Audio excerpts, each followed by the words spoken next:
Hello students, class 12 chapter 2 electrostatic potential and capacitance. उसके question, उसके MCQ 28 MCQ तक मैं करा चुका था आपको। आगे 29 से स्टार्ट करते हैं। पेन कॉपी निकाल लीजिए और पढ़ना क्वेश्चन स्टार्ट करिए। स्टार्ट करते हैं क्वेश्चन नंबर 29 से। The electric potential due to an electric dipole at an axial point, distance r from the dipole is related to r। तो इलेक्ट्रिक पोटेंशियल पूछ रहा है इलेक्ट्रिक डाइपोल की वजह से। ये इंपॉर्टेंट है, इलेक्ट्रिक डाइपोल। और कौन से पॉइंट है पूछ रहा है? Eight axial point. आपको फॉर्मूला लर्न होना चाहिए ये तो डायरेक्टली। क्वेश्चन नंबर 29, अगर ये इलेक्ट्रिक डाइपोल है माइनस के क्यू और ये प्लस के क्यू, इस पूरे को हम इलेक्ट्रिक डाइपोल बोलेंगे, इस पूरे को इलेक्ट्रिक डाइपोल। और ये शॉर्टेस्ट सेपरेशन हम मानते हैं 2L। और ये माइनस के क्यू और प्लस क्यू चार्ज को मीट कराने वाली जो लाइन होती है इसे डाइपोल एक्सेस बोलते हैं। ये डाइपोल एक्सेस। और डाइपोल एक्सेस पर लाई करने वाला कोई पॉइंट, जैसे ये वाला पॉइंट, इसको बोलते हैं axial point.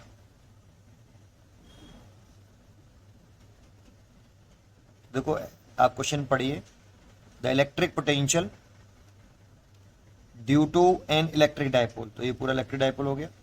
Eight axial point, तो एक्सियल पॉइंट हो गया। डिस्टेंस आर, इसके मिड पॉइंट से मेजर करते हैं बेटा डिस्टेंस। डाइपोल का ये मिड पॉइंट है, ये डाइपोल है यहाँ से यहाँ तक, इसका ये मिड पॉइंट हो गया।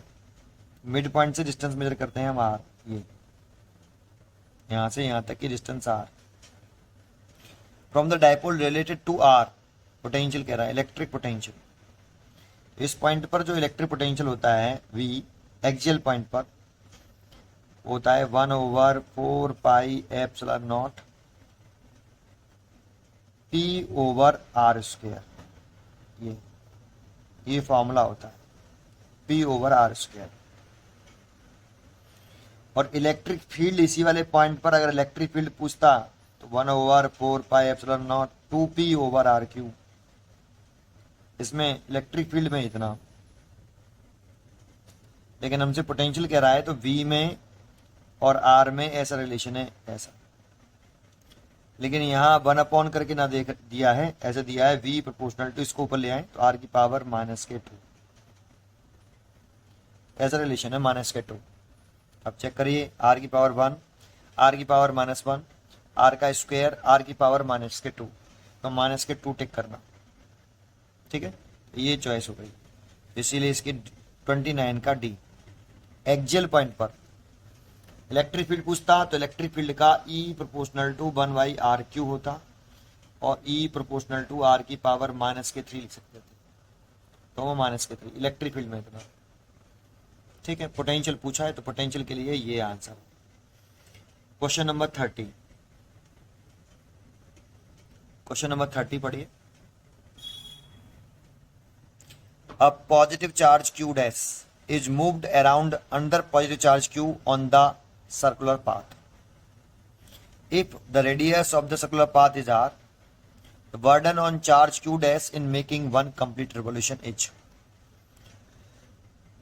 तो पहले पॉइंट सुने, ये एक सेंटर है, ये एक सर्कुलर पाथ है मान लो।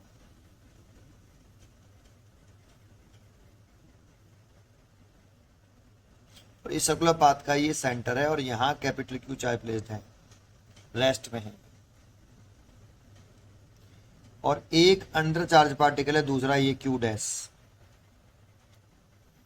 इसे एक कंप्लीट राउंड लगाने में कितना वर्डन करना पड़ेगा ये पूछ रहा है। और इसकी रेडियस है सर्कुलर पाथ की आर, सर्कुलर पाथ की रेडियस है आर। क्वेश्चन है आपका, अब पॉजिटिव चार्ज क्यू डैश, ये क्यू डैश हो गया, is moved around under positive charge capital Q on a circular path. If the radius of the circular path is R, the work done on the charge Q dash in making one complete revolution H. यहाँ one complete revolution पूछ रहा है, पर मैं आपको एक point बताऊंगा, जरा कॉन्सेंट्रेट करके सुनना। जानते हो, अगर ये एक सर्कुलर पाथ है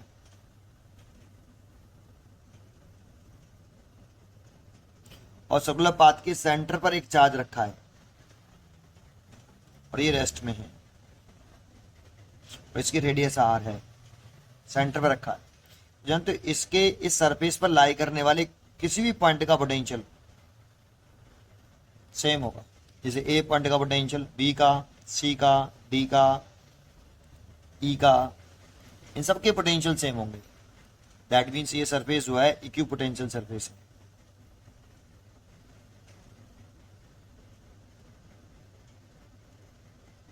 कैसे? ए पॉइंट का पोटेंशियल कितना होगा, तो वी ए। देखो ये पॉइंट चार्ज कंसिडर किया और इस पॉइंट चार्ज की वजह से ए पॉइंट का पोटेंशियल निकाल लो। फॉर्मूला क्या होता है पॉइंट चार्ज का, 1/4πε0 capital Q, due to point Q की वजह से ए पॉइंट पे निकाल लें तो स्मॉल आर स्क्वायर। अगर बी पे निकालें, देखो electric potential at point B due to capital Q. B point का पोटेंशियल देखें तो 1/4πε0 कैपिटल क्यू चार्ज, और कैपिटल क्यू और बी पॉइंट के बीच की शॉर्टेस्ट सेपरेशन, तो देखो ये भी आर होगी, इसीलिए सॉरी आर स्क्वायर नहीं होता इसमें, आर होता है केवल, क्यू बाई आर, पोटेंशियल में क्यू बाई आर होता है। ये डायपोल की वजह से था बेटा, पी अपॉन आर स्क्वायर लिख रहा हूं, ये पॉइंट चार्ज की वजह से है, पॉइंट चार्ज की वजह से Q upon R, Q upon R. तो इसके एवरी पॉइंट पर पोटेंशियल सेम होगा due to this point charge. जैसे अब इसमें अगर ये चार्ज जरूरी नहीं है एक कंप्लीट राउंड करके ए से बी तक मूव करता है, ऐसे इसे ए से बी तक मूव कराने में कितना वर्डन स्क्यूड है इस चार्ज को, तो वर्डन पूछ रहा है तो पहले तो ये बता लो ये सरफेस जो है इक्यू पोटेंशियल सरफेस है। और आपने एक प्रॉपर्टी पढ़ी होगी इक्यू पोटेंशियल सरफेस में, सरफेस पर एक पॉइंट से दूसरे पॉइंट तक किसी चार्ज को मूव कराने में वर्डन 0 होता है। कैसे? तो इक्यू पोटेंशियल सरफेस समझ में आया पहले तो ये, तो ए का, बी का, सी का, डी का, इस सरफेस पर लाई करने वाले, इस सर्कल पर लाई करने वाले एवरी पॉइंट का पोटेंशियल सेम होगा। अगर ऐसा है तो देखो V A, V B, V C और वी डी सबका सेम, लाइट कर लिया वी।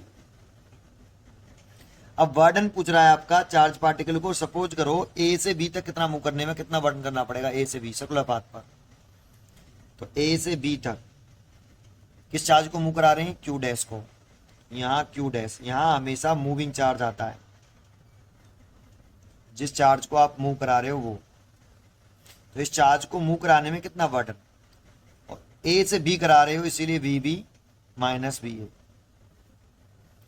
बी फाइनल है, फाइनल पॉइंट का पोटेंशियल माइनस इनिशियल पॉइंट का पोटेंशियल। अब बताओ ए और बी का सबका पोटेंशियल कैसा है, सेम, तो वर्डन कितना आने वाला है, Q dash B B minus B A, B B की वैल्यू वी और वी ए की वैल्यू भी वी है ना, तो V minus V is equal to कितना, 0। तो यहां पे कंप्लीट राउंड में भी वर्डन पूछ रहा है, but complete one complete revolution 0, ए से ए पे आ जाएगा वापस, ए से वापस ए पे आ जाएगा, तो फिर तो वर्डन अपने आप ही ए से ए तक के लिए लिखेंगे, तो मूविंग चार्ज क्यू डैश और वी ए माइनस वी ए, फाइनल माइनस इनिशियल, वैसे ही 0 हो गया।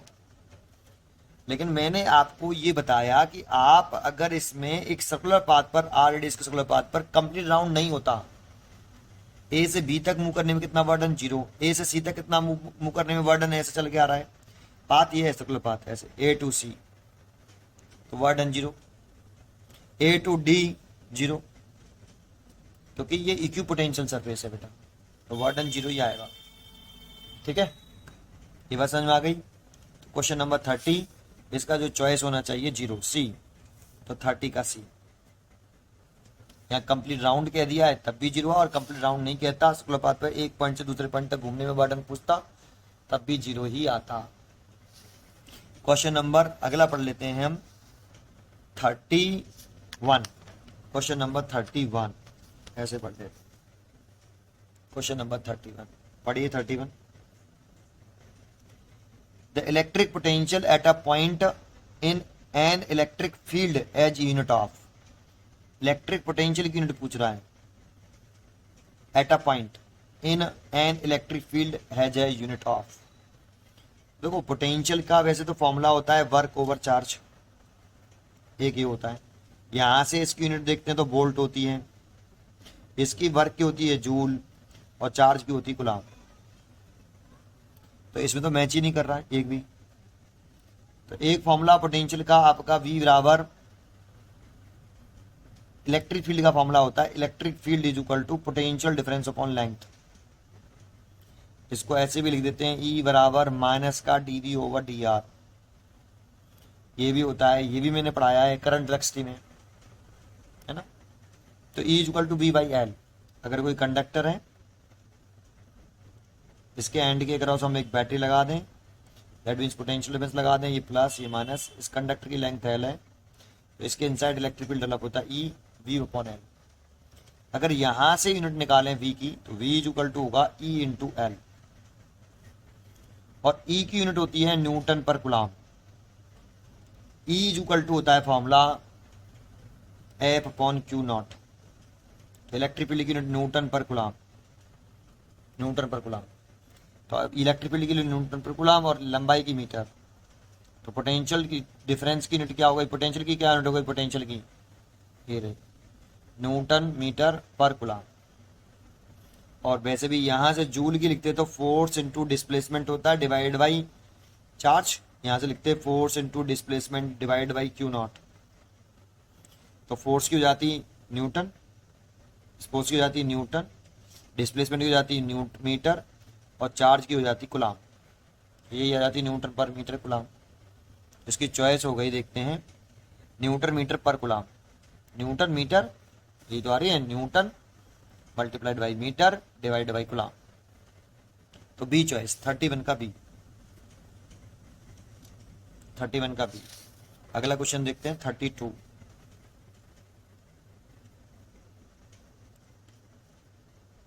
N electron is accelerated under the potential difference 200 volt. तो एक इलेक्ट्रॉन है, उसे एक्जिलरेट कर रहे हैं, पोटेंशियल डिफरेंस रखा है V 200 वोल्ट, ठीक है। Energy gain by an electron volt, है ना, इन इलेक्ट्रॉन वोल्ट। तो देखो एनर्जी जो इक्वल टू होती है kinetic energy charge into potential difference. तो इलेक्ट्रॉन कह रहा है, तो फॉर इलेक्ट्रॉन, इलेक्ट्रॉन पे चार्ज होता है E, तो E लिख देंगे, E की वैल्यू मतलब 1.6 इंटू 10 की पावर माइनस के 19, और V है आपका 200 वोल्ट, तो ये आ गया जूल में। लेकिन उसने आंसर पूछा है इलेक्ट्रॉन वोल्ट में। किसमें, देखो एनर्जी की जो यूनिट होती है एसआई सिस्टम में तो यूनिट होती है जूल, लेकिन एक प्रैक्टिकल यूनिट होती है, प्रैक्टिकल यूनिट होती है इलेक्ट्रॉन वोल्ट। क्या, जो शॉर्ट फॉर्म में लिखते हैं EV। और जानते हो एक इलेक्ट्रॉन वोल्ट में 1.6 इंटू 10 की पावर माइनस के 19 जूल होते हैं। अब जरा देखो, इस 1.6 इंटू 10 की पावर माइनस के 19 जूल, 200 आगे लिख लेते हैं, और इसको ऐसे लिख लेते हैं 1.6 इंटू 10 की पावर माइनस के 19 जूल। इसकी जगह पे आप क्या लिख सकते हो, इसकी जगह पे 1.6 10 की पावर माइनस के 19 जूल की जगह पे लिख सकते हो आप इलेक्ट्रॉन वोल्ट। अब लिख दो तो 200 इलेक्ट्रॉन वोल्ट हो गया। समझ में आया, तो इसका आंसर होगा 200 इलेक्ट्रॉन वोल्ट, C 32 का C, ठीक है। बस इसको समझो कि एक इलेक्ट्रॉन वोल्ट में 1.6 10 की पावर माइनस के 19 जूल होते हैं। 1.6 10 की पावर से 19 जूल एक इलेक्ट्रॉन वोल्ट के इक्वल होता है, तो इसकी जगह पे इलेक्ट्रॉन वोल्ट लिख दिया मैंने, हो गया। क्वेश्चन नंबर 33 देखते हैं। 33 क्वेश्चन पढ़िए। There exist a potential difference 5 volt, V is equal to 5 volt, potential difference है ये, between 2 points and electric field, ठीक है। The work done moving a charge 7 coulomb. देखो ये 2 पॉइंट हैं A और B। अब ध्यान से देखो, there exist a potential difference 5 volt between 2 points. इस पे ध्यान दो, बिटवीन 2 पॉइंट्स। तो V का नेम क्या है? पोटेंशियल डिफरेंस है बिटवीन 2 पॉइंट्स। कौन से लेट कर लिए मैंने वो पॉइंट्स? 2 पॉइंट्स कौन से लेट कर लिए? A and B। तो एक्चुअल में ये V की वैल्यू क्या है? VA माइनस VB या VB माइनस VA। ये A पॉइंट का पोटेंशियल हो गया, ये B पॉइंट का पोटेंशियल, ये पोटेंशियल में डिफरेंस हो गया। तो इसी की वैल्यू रखी है 5 वोल्ट, है ना।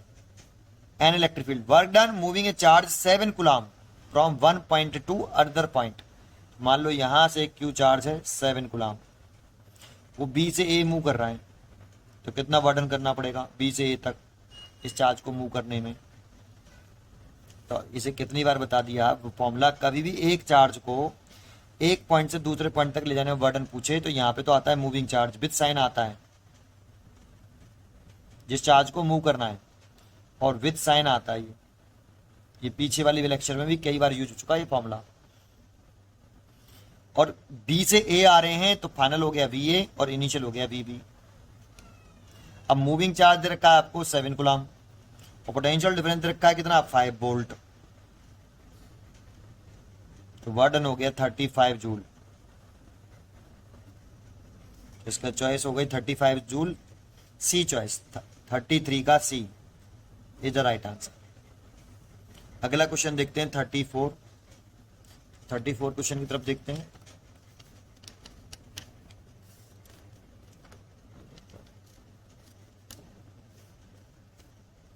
या सीधा कर लेते हैं 34। A charge Q contain an electron each of mass m। एक चार्ज है उसमें कितने इलेक्ट्रॉन है n और उसका एवरी का मास स्मॉल m है। This charge is accelerated under the potential difference v। The speed acquire by the charge. देखो स्पीड इलेक्ट्रॉन एक्वायर कर रहा है कि चार्ज? ये जो Q चार्ज है ये कितनी स्पीड एक्वायर करेगा? इलेक्ट्रॉन की नहीं कह रहा, वो ये कह रहा है कोई चार्ज है उसमें कितने इलेक्ट्रॉन है? n इलेक्ट्रॉन है। तो इतना चार्ज है साहब, उसमें n क्या है? Number of electron.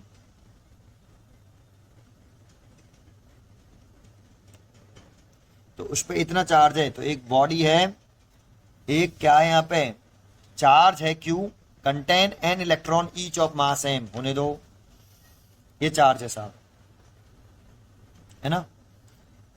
अच्छा फिर क्या कह रहा है आपसे? The charge accelerated under the potential difference v।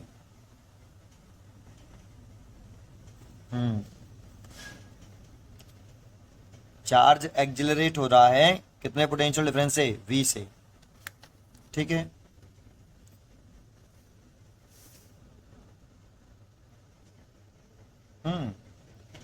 तो the speed of acquire charge Q पूछ रहा है ना, तो देखो कैसे करते हैं। यहां कितने इलेक्ट्रॉन है? n electron. एक इलेक्ट्रॉन का मास है बेटा m।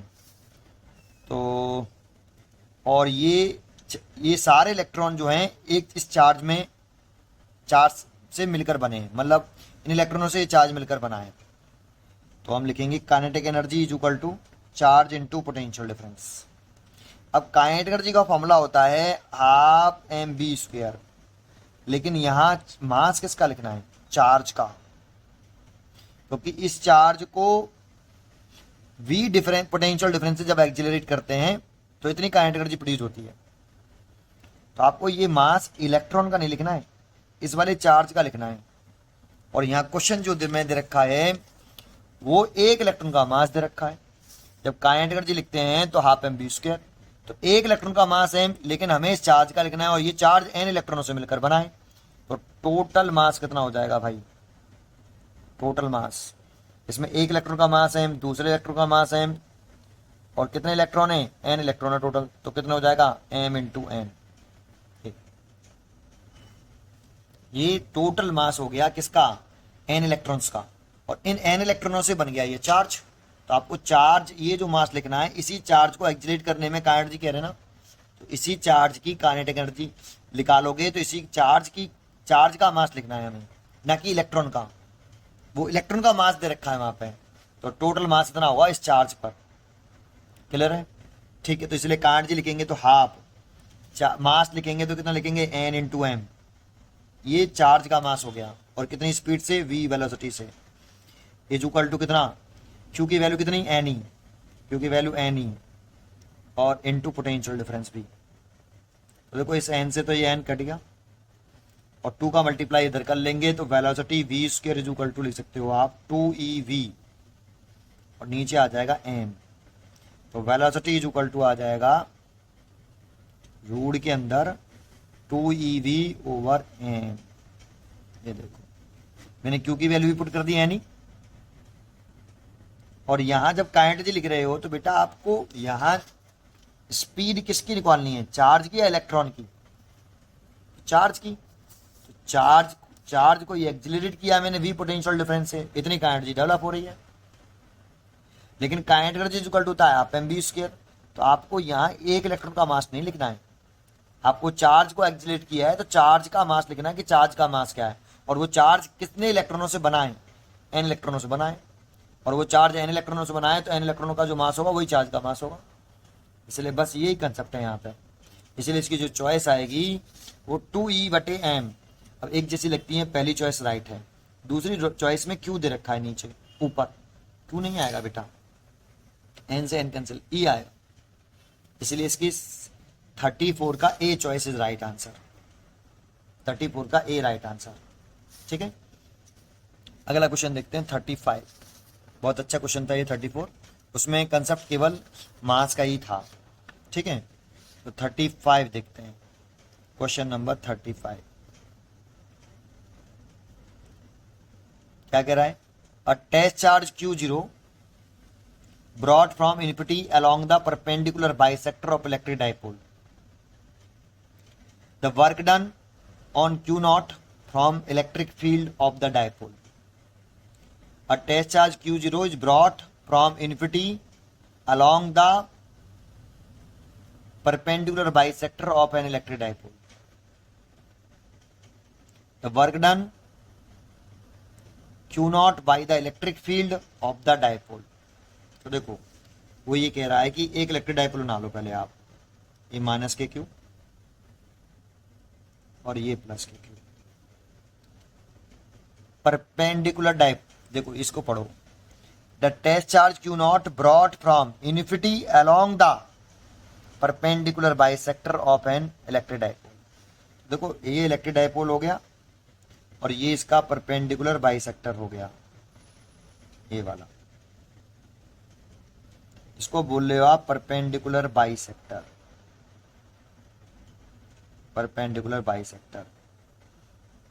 ठीक है ना, बाइसेक्टर। अब आप एक टेस्ट चार्ज है Q0 brought from infinity along the perpendicular bisector of an electric dipole. Test charge Q0 is brought from infinity along the perpendicular bisector of electric dipole. Work done on Q0 from by the electric field of the dipole 0। कैसे समझते हैं, कैसे समझते हैं, देखो ये infinite है, यहां से इसको ऐसे मूव कराना है और यहां तक लाना है सेंटर तक, तो कितना बटन करना पड़ेगा। थोड़ा सा क्वेश्चन में ये कहना है कि the test charge is brought from infinity to centre, toward the centre of dipole, ऐसे वर्ड यूज करना चाहिए था, यही नहीं, अलोंग द परपेंडिकुलर बाइसेक्टर, इस बाइसेक्टर के अलोंग चला रहा है, ये तो पक्का है, along the perpendicular bisector, along चला रहा है, ऐसे चला रहा है, तो इसे कितना वर्डन करना पड़ेगा ये पूछ रहा है, इन्फिनिटी से लेके आ रहा है। तो पहले इसके लिए आपको बस इतना पॉइंट याद रखना चाहिए कि ये जो डाइपोल है ये माइनस के क्यू और ये प्लस के क्यू, ये मिड पॉइंट है आपका, सेंटर है, ये आपका, इसको बोलते हैं हम इक्वेटोरियल लाइन, इसको क्या बोलते हैं, इक्वेटोरियल लाइन। और जानते हो इक्वेटोरियल लाइन पर लाई करने वाले किसी भी पॉइंट का पोटेंशियल ड्यू टू पूरा डाइपोल, इस डाइपोल की जैसे ए पॉइंट पोटेंशियल निकालें तो कितना आता है 0, और एक्सियल पॉइंट पे कितना आता है, अगर एक्सियल पॉइंट है तो पोटेंशियल कितना आता है, अभी मैंने आपको 1/4πε0 p/r²। एक्सियल पॉइंट पे तो इतना आता है ड्यू टू डाइपोल, और अगर इक्वेटोरियल लाइन पे निकालते हैं, इस लाइन पर अगर हम कहीं पे भी निकालते हैं तो पोटेंशियल जीरो, यहाँ पर भी जीरो आएगा, यहाँ पे भी जीरो आएगा, यहाँ पर भी जीरो आएगा, नेट पोटेंशियल जीरो होगा ड्यू टू पूरा डायपोल की वजह से। और पोटेंशियल एवरी पॉइंट पर सेम जीरो है तो इसको हम इक्विपोटेंशियल लाइन, इक्विपोटेंशियल सरफेस बोलते हैं। क्या बोलते हैं? Equipotential surface. Every point of potential same है। कितना है? जीरो है, जीरो। इस जगह पे जीरो है, इस जगह पे भी जीरो, इस जगह पे भी जीरो। अब यहां से कह रहा है इस चार्ज को यहां से इन्फिनिटी से मूव कराने में, इस परपेंडिकुलर बाइसेक्टर के मूव कराने में कितना वर्डन करना पड़ेगा। मान लो यहां से यहां करा रहे हैं, इन्फिनिटी से ओ पॉइंट तक करा रहे हैं, तो वर्डन निकाल रहे हैं इन्फिनिटी टू ओ। तो वर्डन निकाल रहे हैं तो यहां पे तो आता है मूविंग चार्ज,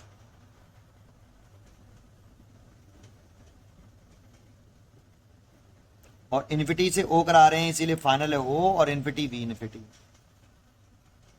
और इनफाइनाइट पे तो पोटेंशियल वैसे भी जीरो मानते हैं हम, इनफाइनाइट पे पोटेंशियल इतना भी कितना मानते हैं? जीरो। ये इक्विपोटेंशियल सरफेस हो गया, तो इसीलिए सब जगह पे सेम ही है। ये क्यू नॉट, ये भी जीरो और ये भी जीरो, तो टोटल कितना आ गया? जीरो। तो वर्डन जीरो, इसीलिए इसकी जो चॉइस होगी वो होगी जीरो। ए 35 का ए।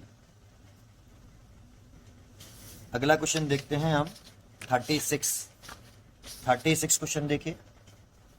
36 रीड करिए आप।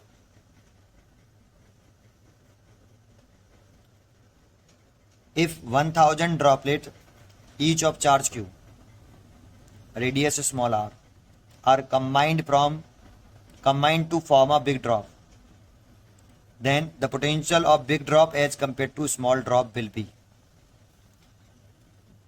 तो ये हमारे पास पहली ड्रॉपलेट, इसकी रेडियस आर, ये फर्स्ट, इसकी रेडियस आर और चार्ज क्यू।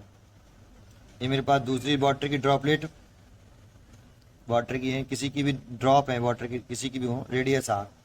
ये दूसरी, इस पर भी चार्ज क्यू। ऐसे ये तीसरी है, इस पर भी रेडियस आर, क्यू चार्ज। ये थर्ड। ऐसी कितनी ड्रॉप हैं सिमिलर से साइज की, सेम रेडियस की? 1000 ड्रॉप है, 1000 ड्रॉप, और इस पर भी चार्ज क्यू। इन सबको मिला के एक बड़ी ड्रॉप बनाइए, बड़ी ड्रॉप जिसकी रेडियस कैपिटल। ठीक है, ये तो इस बड़ी ड्रॉप पे कितना चार्ज होगा? ऐसे लेड कर लिया कैपिटल क्यू, लेड किया। चार्ज कैसे नेचर का होता है भाई? चार्ज जो होता है वो एडिटिव नेचर का होता है और स्केलर क्वांटिटी होती है। चार्ज एडिटिव नेचर का है और स्केलर है। इन सब ड्रॉपों को मिला के एक बड़ी ड्रॉपलेट बनाओगे तो बड़ी ड्रॉपलेट पे कितना चार्ज होगा? Charge on big droplet, capital Q माना, तो सबको मिला लिया। क्यू क्यू क्यू, कितनी ड्रॉपलेट हैं? अभी एन मान लेते हैं इसको, तो एन ड्रॉपलेट हैं, तो ये एन क्यू हो जाएगा। और एन की वैल्यू है 1000, 1000 क्यू।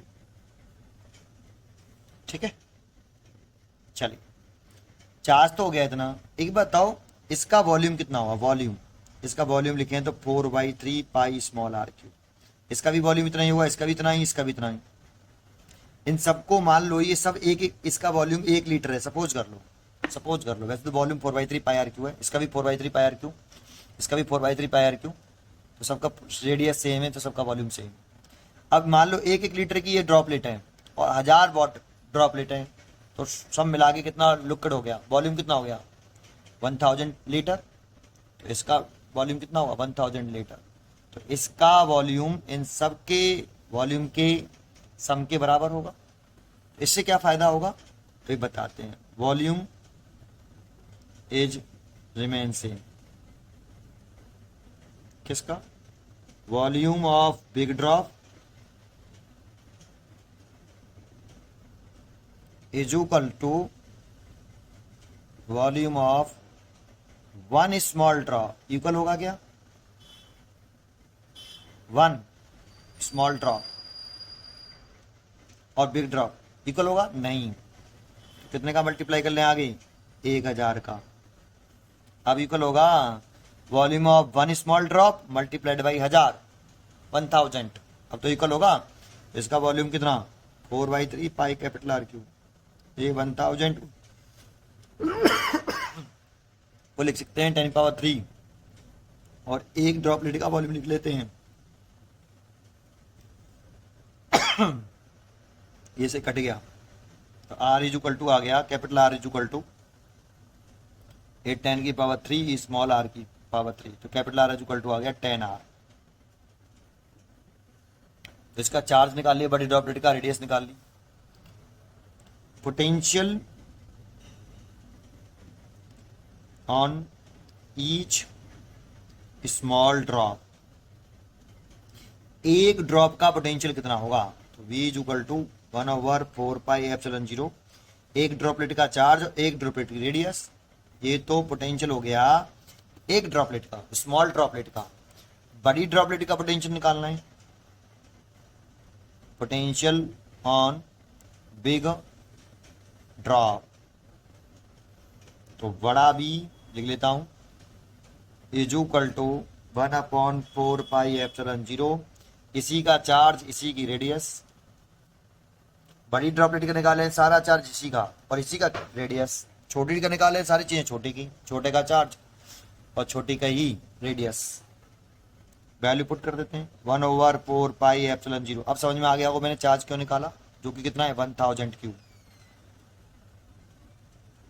और रेडियस कितनी है 10R। 1 0 से 1 0 कैंसिल हो, आप लिख सकते हो 100 आगे आ गया और इसकी जगह पे आप लिख सकते हो स्मॉल v, तो 100V और ये कैपिटल। तो ये बड़ी ड्रॉपलेट का पोटेंशियल, ये छोटी ड्रॉपलेट का पोटेंशियल। तो बड़ी ड्रॉपलेट का पोटेंशियल छोटी वाटर की ड्रॉपलेट से 100 टाइम्स ग्रेटर है। चेक कर लेते हैं, 100 टाइम 36 का हो गया B, तो 36 का B इज राइट आंसर। 37 देखते हैं, अगले पेज पे देखना पड़ेगा। 37 ऐसा क्वेश्चन मैं पीछे भी करा चुका हूं और इजी है। The diagram below shown region the equipotential, जानते हो ये जो लाइन दिख रही है ये वाली लाइन, इसके सरफेस पे पोटेंशियल 10 वोल्ट है, नीचे लिख दिया है। और ये दूसरी लाइन लिख रही है ये वाली सेकंड लाइन, इसका पोटेंशियल ऊपर लिख दिया उसने 20 वोल्ट। और जो तीसरी लाइन दिख रही है उसका पोटेंशियल फिर उसने नीचे लिख दिया 30 वोल्ट। और जो फोर्थ लाइन दिख रही है इसका पोटेंशियल ऊपर लिख दिया 40 वोल्ट। और ए लाई कर रहा है फर्स्ट लाइन पर और बी लाई कर रहा है लास्ट लाइन पर। तो फिगर 1 को देखो आप, ये फिगर 1 है। वर्क डन पूछ रहा है किसको मूव कराने में, स्मॉल q चार्ज को। Minimum work required to move q in figure 1, A से बी तक मूव करने में कितना वर्डन। तो देखो W ए से बी मूव करा रहे हैं फिगर 1 में, किसको q को, तो कितना लिखेंगे VB माइनस VA। अब A Q तो Q है, BB तो B लाइन जो है लास्ट लाइन पे लाई कर रहा है उसका पोटेंशियल 40 वोल्ट है। 40 माइनस A फर्स्ट लाइन पे लाई कर रहा है, फर्स्ट लाइन पे लाई कर रहा है पॉइंट A, उसका पोटेंशियल 10 वोल्ट है। तो ये हो गया 30Q। इतना वर्डन करना पड़ा भाई जूल फर्स्ट फिगर में। सेकंड फिगर में देखते हैं, सेकंड फिगर में ये भी क्यू पोटेंशियल सरफेस है। फर्स्ट लाइन का 10 वोल्ट, सेकंड लाइन का ऊपर दे रखा है 20 वोल्ट, थर्ड लाइन का नीचे दे रखा है 30 वोल्ट, फोर्थ लाइन का ऊपर दे रखा है 40 वोल्ट। तो देखो ए लाइन का 20 कितना है 10 वोल्ट है ए का, फर्स्ट लाइन अप्लाई कर रहा है, और 40 वोल्ट है आपका बी पॉइंट का पोटेंशियल। तो यही है 30 और 10 और 40 कितना 40, इतना ही चार्ज इतना ही आएगा। ऐसे इसमें देखो इतना ही बटन आएगा, इसमें ए से बी तक मूव कराएंगे इतना ही बटन आएगा, सेम वर्क आएगा। ऐसे देखो ए वाला फर्स्ट लाइन पर है और बी 40 लाइन पर है, फर्स्ट सेकंड लास्ट लाइन पर है। फर्स्ट लाइन पर 10 वोल्ट और लास्ट लाइन पर 40 वोल्ट सेम है। ऐसे ए लाइन पर 10 वोल्ट और लास्ट लाइन पर 40 वोल्ट सेम है आया। इसीलिए बर्डन कैसा रहेगा, इतना ही रहेगा सब सारे फिगर में। तो लिख रहा है in all the 4 cases the burden is the same. तो यही चॉइस करेक्ट है। तो इसीलिए 37 का A is the right answer. ठीक है, 38 देखते हैं। 38 क्वेश्चन क्या है, question number 38। Capacitor is device use to store charge, electrostatic energy, electric field, none of these. जानते हो कैपेसिटर जो डिवाइस है वो स्टोर करता है इलेक्ट्रोस्टैटिक एनर्जी। एनर्जी स्टोर करने वाले डिवाइस को हम कैपेसिटर बोलते हैं। चार्ज भी स्टोर करता है, बट बेस्ट अगर हम कैपेसिटर का जो पर्पज देखें तो चार्ज स्टोर करने के लिए पर्पज हम कैपेसिटर नहीं बनाते, हम एनर्जी स्टोर करता है इसीलिए हम उसे कैपेसिटर बनाते हैं। तो कैपेसिटर जो है एक डिवाइस है जो use to store electrostatic energy, इसीलिए इसकी जो 38 है वो बी है। B is the right answer. Actual में कैपेसिटर चार्ज भी स्टोर करता है बेटा आपका, है ना, लेकिन हमारा पर्पज कैपेसिटर को बनाने का वो है एनर्जी स्टोर करके रखे, इसीलिए हम कहेंगे capacitor is device use to store electrostatic energy. तो 38 का बी राइट आंसर। 39 की तरफ चलें। 39 क्वेश्चन क्या है, नेक्स्ट पेज पे आ जाते हैं। 39 यूनिट ऑफ कैपेसिटेंस इज, अब देखो वोल्ट तो पोटेंशियल की होती है या पोटेंशियल डिफरेंस की, कूलाम चार्ज की होती है, ओम रेजिस्टेंस की होती है, फैराडे कैपेसिटेंस की होती है, तो फैराडे। 39 का डी, इसमें कोई कंसेप्ट ही नहीं है, ठीक है। इससे आगे नेक्स्ट वीडियो में पढ़ते रहिए और खुश रहिए। Thank you.